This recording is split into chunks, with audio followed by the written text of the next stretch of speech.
It's Q&A time again. We haven't had one for a while, so let's get on with it. I live in Dublin, about a mile from the coast, mild, not significant coastal winds. I've been meaning to divide Nepeta, hostas, hardy geraniums, seed them, but in March, recommended time comes, I feel they've come on too much. Don't want to set them back. Don't want to do it too early and kill them and set them back. What's the best option? What you have to remember is all of those plants that you're talking about are all perfectly hardy, and they can be split right the way through the winter months as long as it is not freezing. So even if they have gone back, or even if they have gone into growth and they are somewhere around about 15 centimetres, 20 centimetres tall, it is fine. You can split them then, that is no problem at all. If you're that sheltered, you can probably split them mid-February, so don't worry too much. You can also split them in the autumn and they will be perfectly fine. Just get on with it and do it, and don't let them get congested. It's far better for the plants if you can split them up, get them going again, move them into new soil, give them more food. They will be so much better for you. Hi Rosy, I have a group of 3 clematis and a honeysuckle growing on a pergola left untouched for 10 years. Stems of all at the base are 4 to 5 inches thick, extremely woody, no flowers low down. Can I cut right back to the bottom in a bid to rejuvenate? I can't see which stems are from which plant, it's not obvious. There are no nodes or buds sufficiently low down to prune. Well, as you probably don't know which group the clematis are in, then you just take a punt. But I would say if you need to regenerate the whole lot, all you've got to remember is you can do that cutting back and they may not come back. So be aware that sometimes it doesn't work, but in the majority of cases, especially with honeysuckle and with clematis, they will be quite happy to grow back. But I wouldn't go much lower than a foot, so 30 centimetres is the lowest that I would go, and you can clear off your pergola. You can then get new growth, and then you can prune them all systematically as they should be once you've got new growth coming through. I hope that helps you. If you really don't want to lose them, then don't do anything, just keep the top growth as it is, because a lot of them will never flower on that lower area anyway. So that is really your choice. Hi Rosie, I'm living a couple miles from the south coast in Ireland, north facing urban garden, but it gets good sun in areas. My Canna, Wyoming, looked healthy enough this year, but it never flowered. It's been in a pot since I bought it 5 years ago. I top up with new compost every year and feed regularly. I've obviously done something wrong, but I don't know. I really missed the flower this year. Okay, so you've had it in the same pot and you're topping up with compost. Now, I don't know whether you are taking it out of its pot and giving it more compost at the bottom and giving it a little bit of a root prune, or whether you are literally topping up the compost at the top. If you are doing topping up at the top, that is a no-no. They do not like to be planted too deep. So that is one thing. They also like a lot of food, so although you think you're feeding them enough, you probably aren't.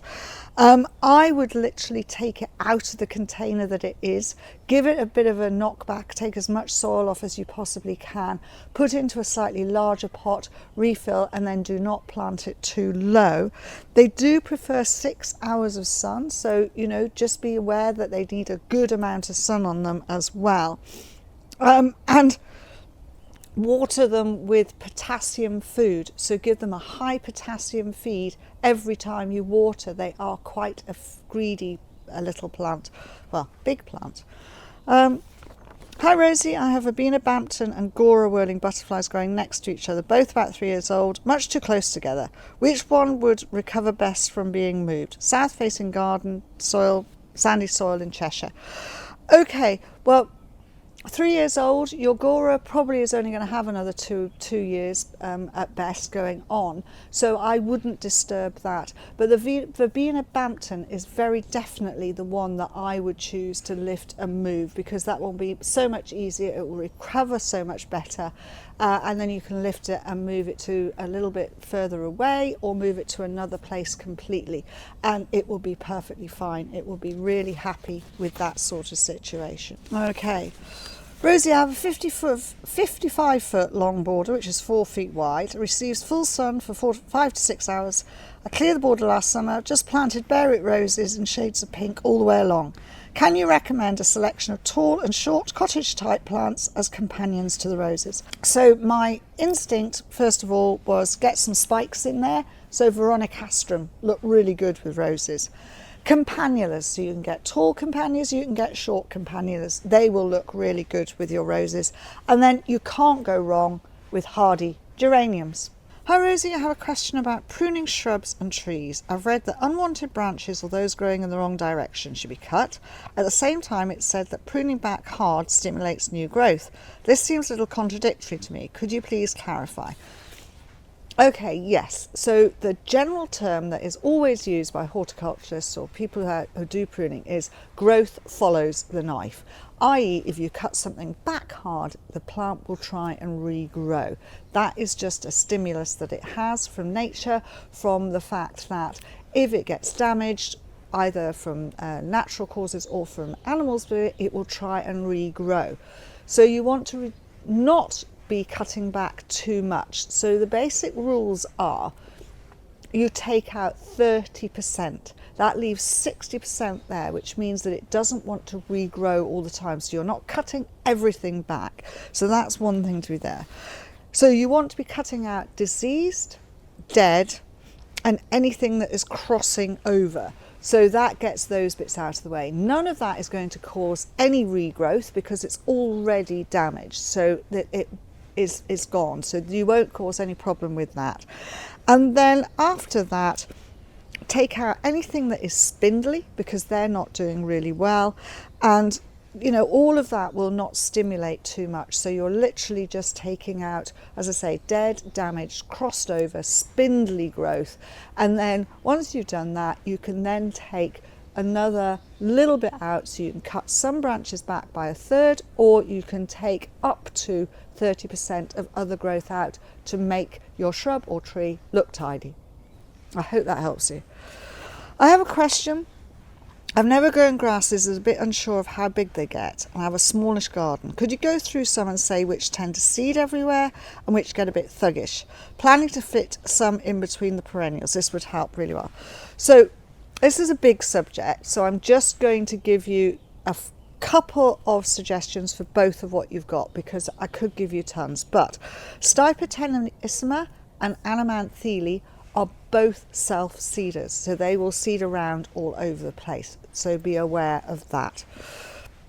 Calamagrostis and Panicum will spread, so they can become quite thuggish. So you will see they start as a clump and then they put on underground runners, so they're going to go off and spread. So that's two there. Then you've got Malinia and Carex, which tend to stay as nice clumps and they don't run around all over the place. I hope that helps you. Hi Rosie, large trees in and around the garden can be lovely. What to do about the huge amount of seeds and seedlings? They hide in flower beds and are hard to remove when I've overlooked. This is true. It is something that is a problem, and quite often the seed is taken there by things like squirrels or voles or what have you, and they take them and they bury them so that they can have them to eat. So you won't necessarily know where they are. It is all about observation, I'm afraid. You need to learn what the young seedlings look like of your trees that you've got in your garden. So when you see something coming up, you can see. So as soon as they are standing at around about, 15 centimetres high, you should be able to get them out because they won't have put on a huge amount of root. They'll just put a radical down. There'll be one single root with a little bit, and that should be easy to get out. The majority of trees, if they are coming up and you've missed them and they're a little bit taller like this, if you can get down into the ground and you can cut them well below so that if you can't pull them out and you can cut off and just leave a little bit of root there, they won't regrow from the roots as long as you have got where the join is. So basically what you have with this is not going to work very well, but if you say this is the root system and this is the top growth here, there is a point here where there is a join, and then it turns into being root. Now, as long as you cut it off there, not above here, it won't regrow. If you cut it off where it is the stem, that will regrow. But if you cut it off below this join, which is the difference between where it turns into being root and where the top growth is, you cut down there, you should then get rid of it if they are too difficult for you to be able to get out of the ground. Recently I set up an email newsletter, and if you want to sign up, then please click in the comments link below or scan the QR code on the screen now. If you sign up, you get an exclusive video. This is a video of me explaining colour combinations and plant combinations in real gardens. Rosie, I really enjoyed your video on drought tolerant garden from West Dean on the concrete. Yeah, absolutely, it's a lovely garden. Basically moved to Cambridgeshire, from Cambridgeshire, where my salvias thrive, to the Isle of Man, and they seem to need some help. So I've got them in pots, and I'm wondering whether beneficial to add grit on the top to protect the salvia crown from getting too wet. Also about 50-50 mix of grit and compost. Wonder if a top layer of grit would help. Okay, so basically on the Isle of Man I've seen salvias growing perfectly well. It's a maritime climate. Yes, it gets a little bit moister, but they will work perfectly well. So all you've got to do is give them a really good, gritty, free-draining compost or whatever in their containers. Or if you're growing them in the ground, give them a free-draining and lift them a bit and have them slightly mounded so that any water goes and drains off them. And that is one way of doing it. Yes, probably grit on the top, but make sure it's quite large grit. Don't have small grit. If you have small grit, you'll just make it wetter. So that is something to be aware of. And when you're mixing your grit in with your compost, whatever it is that you're using, try and use a coarser grit rather than a fine grit. Hi Rosie, can you suggest some planting combinations for bright red canna lilies? Last year they grew alongside verbena, oenothera, salvia, GM totally tangerine, and they totally overpowered them. So this year I'm going to move them to a new border, and I want something to go with them. Well, I can fully understand that. Cannas you have such big leaves, they are so boisterous, they look wonderful, absolutely. But you need to put bold plants with those as well, because otherwise everything else just gets completely overshadowed and you just aren't going to have any joy with them at all. So my suggestions would be get something like a good miscanthus, so a lovely grass with a big broad leaf. That will look really good and make a big clump and look great against it. And also you've got a contrast there of the leaf style with the canna. Rudbeckia, some of the big bold Rudbeckias like Goldstrom, has a good leaf, makes a big base, and it will hold its own. So you're probably looking, I suppose, at plants which are slightly more on the thuggy side to go with the cannas. And the last one I would say, which would be really good, would be Bistorta, because the Bistorta is again a different shaped leaf, but they will hold their own and they will look good with the cannas. You get all sorts of different colours. I hope that helps. Hi Rosie, I've grown kale Nero de Toscana from seed, and it's looked great all winter, forming a straight 12-inch stem with a palm tree effect display at the leaf top. I'd like to keep some kale purely as an evergreen plant rather than harvest the leaves. How do I achieve this? Am I supposed to chop the head off at some point? Do I cut the stems? Will it branch out and become multiple, or do I keep it? Right, you're wanting to keep this as an evergreen. Unfortunately, they are by nature a biennial plant. So that means that you have sown them, they have grown up into being a plant, you are using the leaf because obviously it's a vegetable.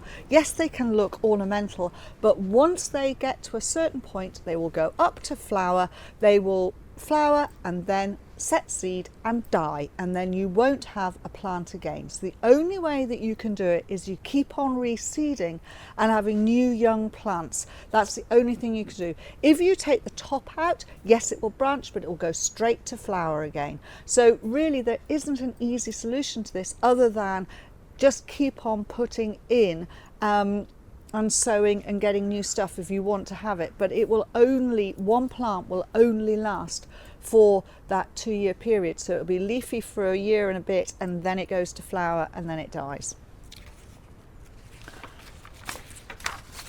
Okay, Hi Rosie, I have a small Sarcococca confusa planted in my garden, moist but well drained soil, part shade. Late autumn it dropped most of its leaves. It has since produced lovely dark berries, beautifully scented flowers, and I'm wondering why it's not retained more leaves. Thank you. Now Melanie, you don't say where you are, but I just have to assume that you are in the UK.